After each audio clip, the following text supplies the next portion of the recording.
सोचें। सर, मैं हरीश रावत जी से ये पूछना चाहता हूं कि किसी भी देश के विकास का आधार जो होता है वो बिजली, सड़क और पानी होता है। जब चुनाव का वक्त आता है, जब सोनिया गांधी जी के ड्रीम प्रोजेक्ट की बात आती है, तब जो है सरकार राजनीतिक इच्छा शक्ति दिखाती है और मनरेगा कानून पास हो जाता है और फूड सिक्योरिटी कानून पास हो जाता है। लेकिन जब बुनियादी सुविधाओं की बात आती है, बिजली, सड़क और पानी की बात आती है, तो ये राजनीतिक इच्छा शक्ति गठबंधन की मजबूरी में क्यों तब्दील हो जाती है? हरीश जी, इसका मुझे जवाब दीजिए आप। हमने दिखाया ना, टीएमसी हमारी बड़ी मजबूत सहयोगी थी, लेकिन जब हमको लगा कि हमको बाहरी पूंजी चाहिए, निवेश चाहिए और वो उस निवेश के रास्ते में आ रहे हैं, तो हमने उस गठबंधन को टूट जाने दिया।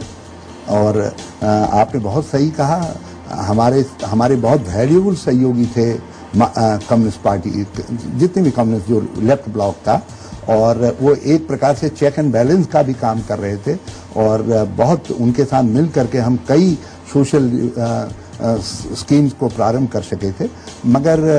जब हमको लगा कि देश को क्लीन एनर्जी की जरूरत है, परमाणु करार करना बहुत जरूरी है, हमको टेक्नोलॉजी के लाने के रास्ते को खोलना चाहिए, ये देश के भविष्य के लिए जरूरी है, एक ग्रोइंग इकोनॉमी के तौर पर हमारे लिए जरूरी है, हमने अपनी सरकार स्टेक पर लगा दी थी। तो आप बेफिक्र रहिए, रोड्स के मामले में हो, पानी के मामले में हो, इंफ्रास्ट्रक्चर डेवलपमेंट के मामले में हो, ठीक है, परसुएट करना पड़ता है, एक सीमा तक चलना पड़ता है। जब देखा गया है नहीं हुआ है, तो अब सब चीजों की फास्ट ट्रैकिंग कर दी गई है। और इधर हमने बहुत सारे प्रोजेक्ट जो है, लगभग मैं समझता हूं कि 60 से ज्यादा प्रोजेक्ट बड़े बड़े इसी दौरान क्लियर किए हैं सरकार ने, और उनके नतीजे एक दो साल के अंदर दिखाई देंगे। बल्कि 6 महीने के अंदर आप देखिएगा, जो हमारी ग्रोथ रेट इस समय घट करके 5% के आसपास आई है, वो फिर से एक्सेलरेट होना शुरू हो जाएगी, फिर से बढ़ना शुरू हो जाएगी। तो आप बेफिक्र रहें, थोड़ी सी हमारी सुस्ती रही, मैं आपके प्रश्न को उस सुस्ती के लिए एक चाबुक के समान समझता हूं जो आपने प्रश्न उठाया, और बड़ा बुनियादी सवाल उठाया आपने भी, उसके लिए मैं बहुत धन्यवाद देना चाहता हूं। आप बड़ी ईमानदारी से कबूल भी कर रहे हैं जो लोग बात कर रहे हैं जहां कमी है, आप बेबाकी से ये भी कह रहे हैं कि हाँ यहाँ ये बड़ी दिक्कतें हैं,